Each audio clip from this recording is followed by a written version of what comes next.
The message arrived on a Tuesday, not through radio signals, not through some grand ship descending from the heavens, but through the quantum-encrypted channels of humanity's most advanced deep space observatory.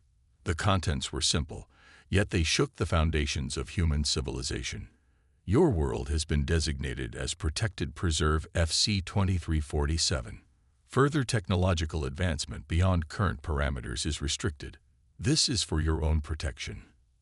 Admiral Sarah Chen stood before the United Earth Council, her weathered face illuminated by the holographic display of the message. 50 years of military service hadn't prepared her for this moment. Behind her, the message continued to scroll, detailing the various protective measures the Galactic Federation would implement to ensure humanity's safe development. They're not here to protect us, Chen's voice carried across the silent chamber. They're here to contain us. The council chamber erupted in murmurs. Representatives from every nation on Earth gathered in this underground facility in Geneva, facing the first true extraterrestrial threat to human sovereignty.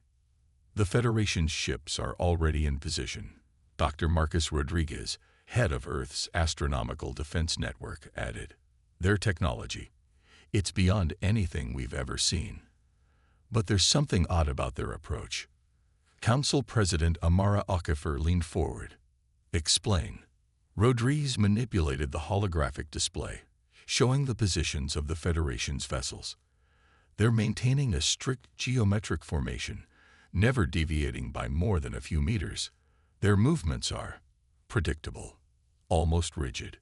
That's because they're afraid, Chen interjected, her eyes scanning the tactical display. Not of what we are, but of what we could become. The revelation hit the Council like a physical force. The Federation, with all its advanced technology and supposed benevolence, was acting out of fear. Fear of humanity's potential. They've studied our history, Chen continued. They've seen how quickly we advance, how we adapt, how we overcome. In less than a century, we went from first flight to landing on our moon. In less than 50 years after that, we developed quantum computing and fusion power. We don't follow their careful, plodding path of development. We leap. President Okafor's voice cut through the tension. What are our options? They expect compliance, Rodriguez said. Their message makes that clear. Any overt resistance would be met with overwhelming force. What? He paused, a slight smile playing at the corners of his mouth. But, Okafor prompted, but they don't understand how we think. Their technology is advanced, yes, but it's linear, predictable. They've spent thousands of years perfecting what they know, but they've stopped looking for new ways to solve problems. Chen nodded, catching on. You're suggesting we play along. More than that, Rodriguez's smile widened. I'm suggesting we use their own assumptions against them. They expect us to either submit or rebel openly. They don't expect us to find a third option. The council chamber fell silent as the implications sank in. Humanity had faced extinction-level threats before. Climate change, nuclear proliferation, artificial intelligence risks. Each time, they had survived not by following the expected path, but by thinking differently. How long? Okafor asked. 5 years, Rodriguez replied. Maybe 6. We'll need to maintain a convincing facade of compliance while we work, but we'll need every scientist, every engineer, every creative mind working in secret. Chen straightened her uniform. They think they're containing a primitive species. They don't realize they're trying to cage something that's never accepted barriers. President Okafor stood, her decision made. Very well. Let's show our protectors why humanity has survived every challenge it's ever faced. Not because we're stronger or more advanced, but because we never, ever accept the limitations others try to impose on us. As the council dispersed to begin the greatest secret project in human history, Shen remained behind, studying the Federation ships in orbit. Their perfect formation, their unwavering positions, their absolute certainty in their superiority. All of it would be their undoing. Because while the Federation saw humanity as a primitive species to be contained, they had forgotten one crucial detail. Humans had never encountered a cage they couldn't break, a barrier they couldn't overcome, or a challenge they couldn't meet. The message had arrived on a Tuesday, and in that moment, without knowing it, the Galactic Federation had sealed its own fate. They thought they were protecting the galaxy from humanity. Soon, they would learn that humanity was about to protect the galaxy from their stagnation. Deep beneath the Atacama Desert, in a facility that officially didn't exist, Dr. Elena Santos watched as reality itself seemed to bend. The quantum manifold chamber, hidden from the Federation's watchful eyes by kilometers of rock and revolutionary shielding technology, hummed with potential. Power fluctuation at 0.3%. Her assistant's voice crackled through the comm. Within acceptable parameters. Elena allowed herself a small smile. 5 years of work, of secret research conducted in underground facilities around the world, was finally bearing fruit. The Federation's orbital monitors continued their endless dance above, watching for any sign of prohibited technological advancement. They were looking for fusion research, for antimatter experiments, for the expected paths of human development. They weren't looking for this. Begin final sequence, Elena commanded, her fingers dancing across the holographic interface. The quantum manifold chamber pulsed with a light that seemed to come from everywhere and nowhere at once. Inside, space itself twisted, folded, and reformed according to principles that the Federation had never even theorized. Commander James Chen, Admiral Chen's son, stood beside her, his face illuminated by the ethereal glow. "They're still watching for radio signals," he said, amusement evident in his voice. "Still monitoring our internet traffic, our power grids, our rocket launches, all while we're rewriting the laws of physics right under their noses." "Humans have always been good at hiding in plain sight," Elena replied, checking the readings. "The Federation's greatest weakness is their certainty. They're so sure they know every possible path of technological development that they never consider alternatives." The chamber's hum reached a crescendo, then settled into a steady pulse. On the monitoring screens, data flowed in streams of complex equations and measurements. To anyone from the Federation, the mathematics would have appeared nonsensical, the theories behind them impossible. "Quantum state stabilized," Elena announced. "We're ready for the first full-scale test." In the 5 years since the Federation's protection began, humanity had not been idle. While maintaining a careful facade of compliance, the world's greatest minds have been brought together in secret. Their mission wasn't to match the Federation's technology. It was to surpass it in ways they couldn't imagine. "Begin test sequence," Commander Chen ordered. "All monitoring stations, report." One by one, voices responded from similar facilities hidden around the globe. The quantum network they'd developed, invisible to Federation sensors, carried their communications instantly and undetectably. Standing by in Siberia. Ready in Madagascar. Australian facility, all systems go. Canadian bunker, ready to proceed. Elena took a deep breath. This test would prove whether 5 years of secret work had paid off, whether humanity had found their way out of the Federation's cage. Initiating quantum field generation in 3, 2, 1. The chamber erupted in a cascade of impossible light. Reality rippled, stretched, and then stabilized. On the monitors, numbers flickered and settled into steady readings. Field stability at 99.8%, Elena reported, her voice tight with controlled excitement. Power consumption minimal. No detectable emissions outside our shielding. Commander Chen studied the readings, his expression grave. "And the Federation's sensors. Still watching our television broadcasts," Elena smiled. "They haven't detected a thing." The achievement was monumental. While the Federation had perfected faster-than-light travel through brute force, humanity had discovered something far more elegant. They hadn't just found a way to travel through space, they had found a way to bend space itself to their will. "Send the coded message to the Council," Chen ordered. "Project Prometheus is ready for Phase 2. As the quantum network carried their success to hidden facilities and secure bunkers around the world, Alina couldn't help but think about the Federation ships above. They were still there, still watching, still certain in their superiority, still unaware that their carefully maintained order was about to be shattered. "They gave us a cage," she murmured, watching the quantum field shimmer. "So we built a key they couldn't even see." Commander Chen nodded. "How long until we can begin mass production?" 3 months, Alina replied. "Maybe less. We've solved the hard part. Scaling up is just engineering now. And the Federation won't detect any of it." Alina's smile turned predatory. "They're looking for heat signatures, radiation, power spikes. This," she gestured to the quantum manifold chamber, "this doesn't register on any of their sensors. We're not just thinking outside their box, Commander. We're operating in dimensions they don't even know exist." Around the world, in hidden facilities and secret bunkers, humanity's response to containment was taking shape, not with guns or bombs or ships, but with innovation that defied the very rules the Federation lived by. The message had arrived on a Tuesday 5 years ago. The response would come on a Thursday, and it would change the galaxy forever. Federation High Commissioner Zixtal stood on the bridge of the flagship Eternal Vigilance, their crystalline form refracting the light from Earth's sun.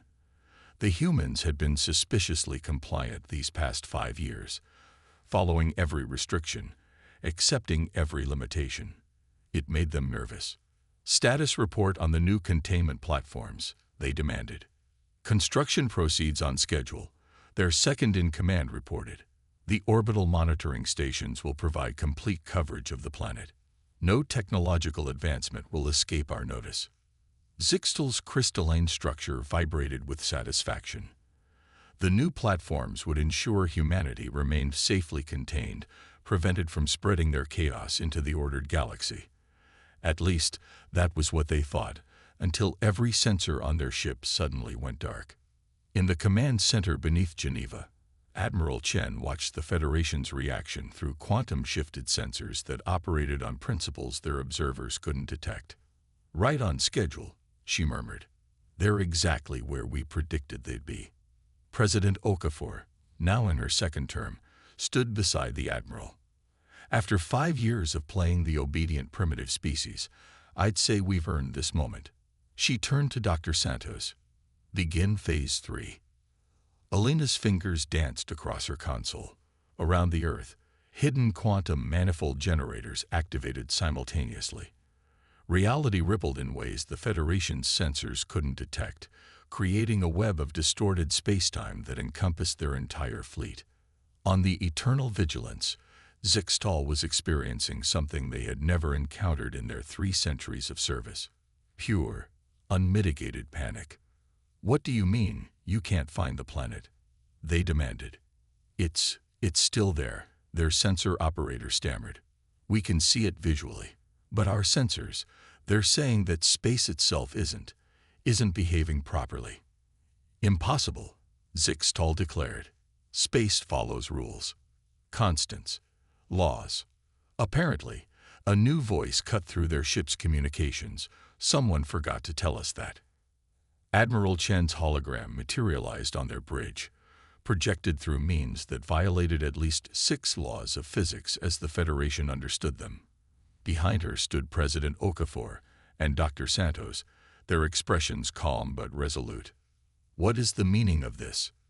Zixtal demanded. "How are you projecting this image?" "Our shields. Your shields operate on principles we mapped and surpassed 3 years ago." Alina interrupted. "While you were watching our television broadcasts, we were learning to bend reality itself. Around the Earth, massive quantum fields shifted and stabilized. The Federation's mighty fleet found itself effectively trapped in bubbles of distorted spacetime, unable to engage their engines or weapons." "Impossible," Zixtal whispered again, but with less conviction. "You made a fundamental mistake," President Okafor stated. "You assumed that because we were less advanced, we were less capable. You thought by restricting our known paths of development, you could control our growth. But humans," she smiled, "humans have a habit of finding doors where others see only walls." Admiral Chen stepped forward. Right now, your entire fleet is contained within quantum manifold fields. Your weapons can't function because the space around them doesn't operate according to the physical laws they rely on. Your engines are useless because the reality they're designed to manipulate isn't behaving the way you expect it to. This technology, Zixtal's crystalline form shimmered with agitation. It cannot exist. It violates every principle of your science. Alina completed the thought. But we weren't limited by your principles. We didn't try to copy your technology or follow your development path. We found our own way.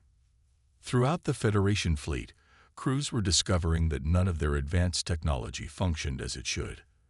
They were being contained, just as they had tried to contain humanity. So, President Okafor's voice carried the weight of 5 years of preparation. Let's discuss the terms of our emergence onto the galactic stage. Not as a protected species, not as a primitive civilization to be contained, but as equals. You cannot possibly expect the Federation to. Zixtal began. We expect you to recognize reality. Admiral Chen cut in. Just as we've proven we can manipulate it in ways you never imagined possible. You came here thinking you would cage us. Instead, you forced us to transcend your limitations entirely. Dr. Santos stepped forward, her expression serious. We don't want conflict, High Commissioner. What we want is respect. Recognition. The right to develop our technology and explore the galaxy without arbitrary restrictions based on your fears. And if we refuse? Zixtal asked, though they already suspected the answer. Then we demonstrate exactly why you were right to fear our potential, Admiral Chen replied softly. Though I don't think it will come to that. Your sensors may be confused, but your eyes work fine. Look around you. Really look at what we've accomplished while you thought you were containing us. The Federation fleet hung suspended in quantum fields that defied their understanding, surrounded by technology that shouldn't exist, facing a species that had turned their own containment into an opportunity for unprecedented advancement. The choice is yours, President Okafor concluded, but choose carefully. The galaxy is about to change, with or without your cooperation. In the silence that followed, Zixtal realized that the Federation's greatest fear had come true, but not in the way they had expected. Humanity hadn't become a threat through violence or aggression. They had become something far more significant. They had become innovators who could rewrite the rules of reality itself. The Grand Chamber of the Galactic Federation had never seen anything quite like this. Representatives from over 300 species filled the ancient hall, their attention fixed on the small human delegation standing before the High Council. The quantum manifold demonstration had shaken the Federation to its core, forcing an emergency session of the full assembly. Admiral Chen stood at the center of the human delegation, flanked by Dr. Santos and President Okafor. Above them, the Council of Elders, representing the Federation's founding species, looked down from their elevated platforms with a mixture of concern and barely concealed fascination. You understand, Elder Enxforth, a being of pure energy contained within a crystalline matrix, began that your actions could be considered an act of war. Interesting perspective, President Okafor replied smoothly. We considered your unauthorized containment of our planet to be an act of war, yet we responded with innovation rather than aggression. The chamber erupted in murmurs. Dr. Santos stepped forward, activating a holographic display that filled the center of the chamber. Unlike Federation technology, which utilized conventional projection methods, this display seemed to bend light itself, creating images of impossible clarity and depth. What you witnessed in Earth's orbit wasn't a weapon, Elena explained. It was a proof of concept. While you were watching us for signs of conventional technological advancement, we were exploring fundamental questions about the nature of reality itself. The hologram shifted, showing the principles behind the quantum manifold technology. Most of the assembled representatives looked confused, but a few, particularly among the younger species, showed signs of understanding and excitement. Impossible, declared Elder Zixtal. their crystalline forms still showing signs of stress from their encounter in Earth's orbit. These principles violate your understanding of physics. Admiral Chen interrupted. Not physics itself. There's a difference. A representative from the Arxian Collective, one of the younger spacefaring races, raised their appendage. Are you suggesting that the Federation's scientific foundations are incomplete? We're suggesting, Dr. Santos replied, that there are many paths to understanding the universe. The Federation chose one path and perfected it over millennia. But in doing so, you became blind to other possibilities. The hologram shifted again, showing the quantum fields that had contained the Federation fleet. We didn't develop this technology to threaten you, Elena continued.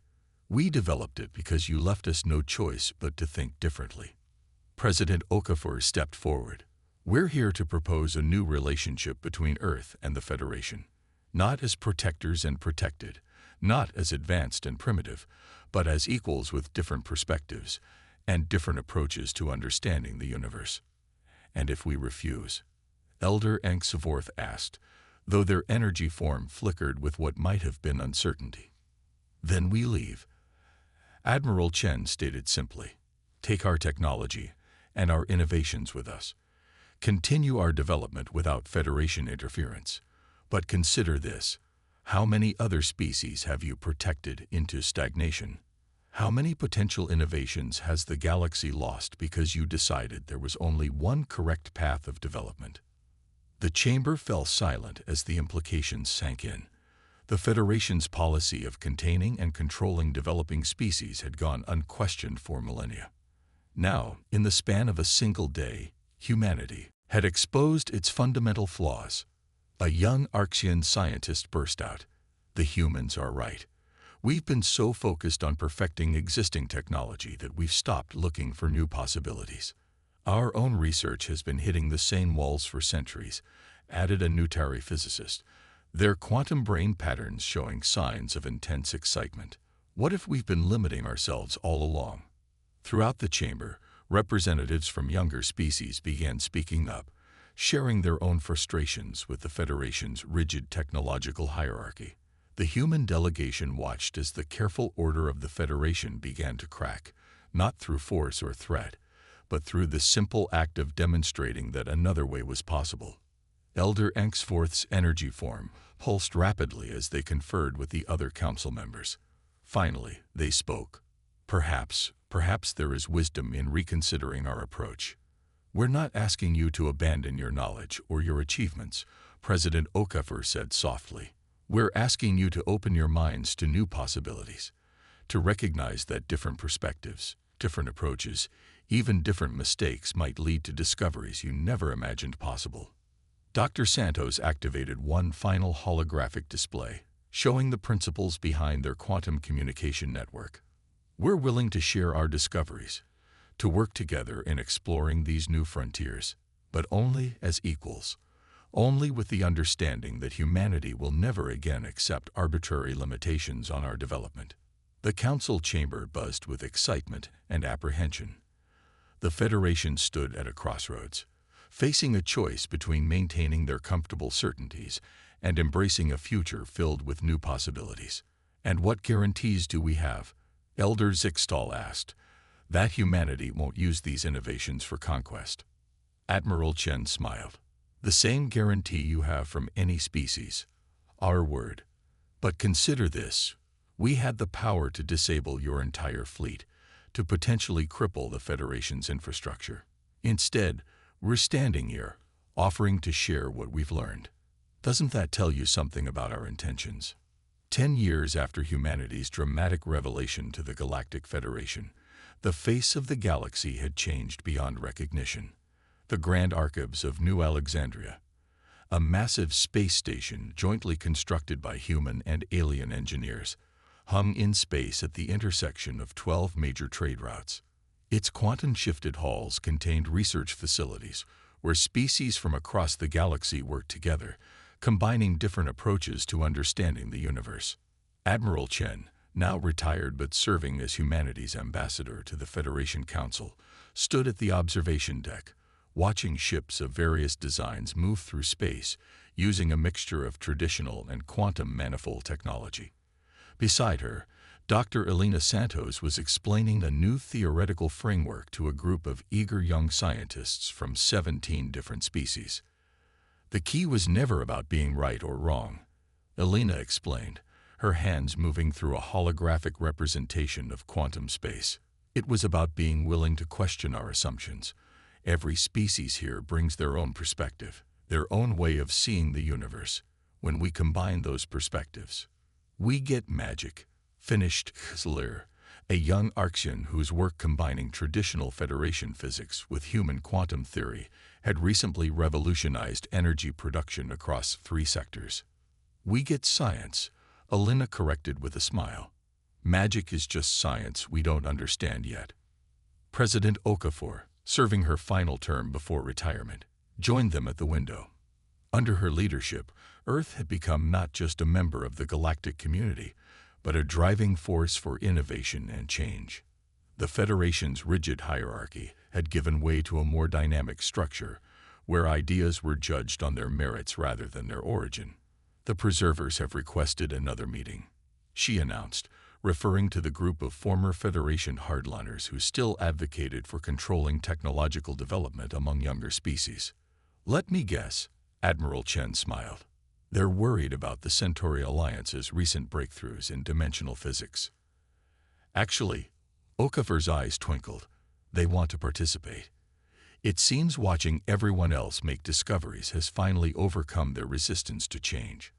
Through the quantum-reinforced windows, they could see a Federation battlecruiser conducting joint maneuvers with human ships, their crews learning from each other's techniques and technologies.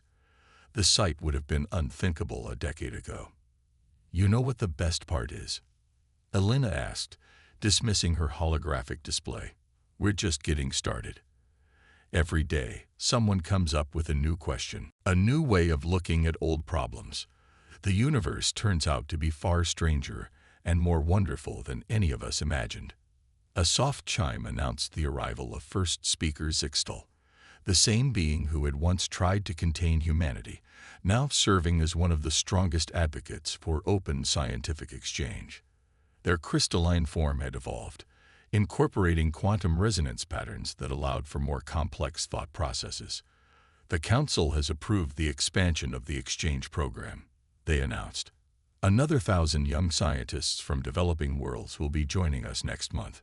And how does that make you feel? Admiral Chen asked, a slight teasing note in her voice. All these primitive species playing with advanced technology. Zixtal's form shimmered with what had become recognizable as amusement. It makes me feel old, Admiral, and grateful that we learned our lesson before it was too late. The station's quantum fields shifted slightly, adjusting its position relative to the surrounding spacetime. In the labs below, researchers from dozens of worlds worked together, combining Federation precision with human innovation. Arxian theoretical frameworks with Nutari quantum computing. Each discovery led to new questions. Each answer opened doors to new possibilities. We thought we were containing chaos, Zixtal mused, watching a group of young humans teaching Federation engineers about quantum manifold principles. Instead, we were containing progress itself. The universe doesn't follow our rules, Elena replied. The best we can do is try to understand it together. A flash of light announced the arrival of a ship using the new hybrid drive system, a combination of Federation technology and human quantum theory that had made interstellar travel safer and more efficient than ever before. The vessel's crew included representatives from 20 different species, all working together as equals. 10 years ago, President Okafor said softly, they tried to put humanity in a cage. Instead, we showed them how to open doors they never knew existed. And the best part, Admiral Chen added, watching another group of young scientists arrive at the station, their eyes bright with the promise of discovery. We're all still learning, still questioning, still finding new ways to surprise ourselves. As the stars wheeled slowly past the station's windows, humanity's greatest achievement wasn't the technology they'd developed or the barriers they'd broken. It was the lesson they taught to a galaxy that had grown too comfortable with its own limitations, that the only true barriers are the ones we accept, and the only real limits are the ones we choose to believe in. The message had arrived on a Tuesday 15 years ago, attempting to contain humanity's potential. But humanity's response had done more than break free from those constraints. It had helped an entire galaxy remember how to dream again. In the end, that was humanity's real gift to the stars. Not the technology or the innovations, but the simple, powerful reminder that the universe is full of possibilities, if only we dare to look for them.